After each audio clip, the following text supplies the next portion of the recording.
పరేవాళ్ళ చెట్టు నీడలో పండడానికి నీకు గుర్తున్నారా? పరేవాళ్ళ చెట్టు నీడ పెట్టి ఇది నా చెట్టు, ఇది అందరూ ఇది మా చిన్నప్పటి నుంచి మా తాత నాటిన చెట్టు, ఇది ఊరి ప్రజలది. లేదు, ఈ చెట్టు నాదే. ఈ చెట్టు నాకు అమ్ముతావా? ఎంత కావాలి చెప్పు, నువ్వే చెప్పు. నువ్వే ఎంతకి ఇస్తావు? 1000 రూపాయలు. అమ్మో, 1000 రూపాయలా? చల్లని చెట్టు నీడలో పడుకుంటే ఎంత హాయిగా ఉంటుంది. సరే సరే, ఇలాంటి ఎవరు ఉంటారు 1000 రూపాయలు చెట్టు నీడని కొనుక్కుంటారు. నాకు 1000 రూపాయలు వచ్చినాయి ఈరోజు, సంతోషమే ఈరోజు. పరేవాళ్ళ చెట్టు, పరేవాళ్ళ మార్కెట్లో పండడానికి నీకు గుర్తున్నారా? నా నీడ ఎక్కడ వస్తే నేను అక్కడ ఉంటా.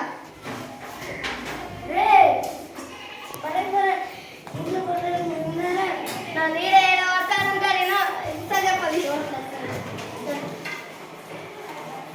ఊరి ప్రజలందరూ ప్రజలారా నా నీకు సాయం చేస్తారా?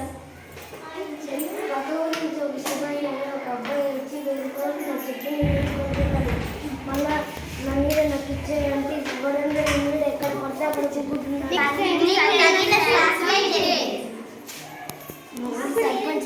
మా ఊరు సర్పంచ్ దగ్గర నీకు సాయం చేస్తుంది. ఏంది పిసినారి పాపయ్య ఇట్లా వచ్చినావు? సర్పంచ్ గారు ఉన్నారా? ఇట్లున్నారు. ఏమైంది పిసినారి పాపయ్య? సర్పంచ్ గారు నాకు ఒక బాధ ఉంది, చెప్పవచ్చా? చెప్పండి. ఒక శివయ్య అని ఒక పక్క ఊరి నుంచి వచ్చి 1000 రూపాయలు నా చెట్టు నీడని కొనుక్కున్నాడు. మళ్ళీ నీడ ఎక్కడ పడితే అక్కడ కూకొని నా నీడ 1000 రూపాయలు నాకు ఇచ్చేస్తాను. నా చెట్టు నీడ నాకు ఇవ్వడం లేదు. రంజిత్, శివయ్య దొరకరాపో. శివ జ్వరా వేస్తుంది. ఏంటి శివయ్య, ఇతని చెట్టు నీడ కనిపిస్తలేవంట? ఒకరోజు నేను అలసటతో పండుకుంటే అప్పుడే పిసినారి పాపయ్య వచ్చి పరేవాళ్ళ చెట్టు నీడ కింద పండుకున్నావు అని అడిగారు. నేనేమన్నా పరేవాళ్ళ చెట్టు నీడ ఏమిటి అంటే మా తాత నాటినది అన్నాడు. ఇంకా నేను ఇతని ప్రవర్తన కొత్తగా అనిపించింది, అందుకు నేను తగిన శాస్తి చేసిన, బుద్ధి చెప్పాను. నువ్వు చాలా మంచి పని చేసావు, కానీ పిసినారి పాపయ్య ఎవరు చెట్టు కింద పడుకుంటే ఏమనరాదు. ఇంకోసారి ఇటువంటి పనులు చేయకు. రంజిత్, ప్రజలను దొరకరాపో. ప్రజలు జ్వరా వేసింది.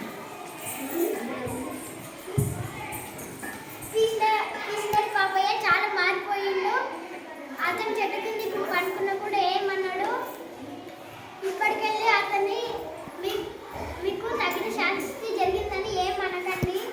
ఇతనికి బుద్ధి బాగా వచ్చింది. సరే, దాన్ని నేర్చుకోవాలి.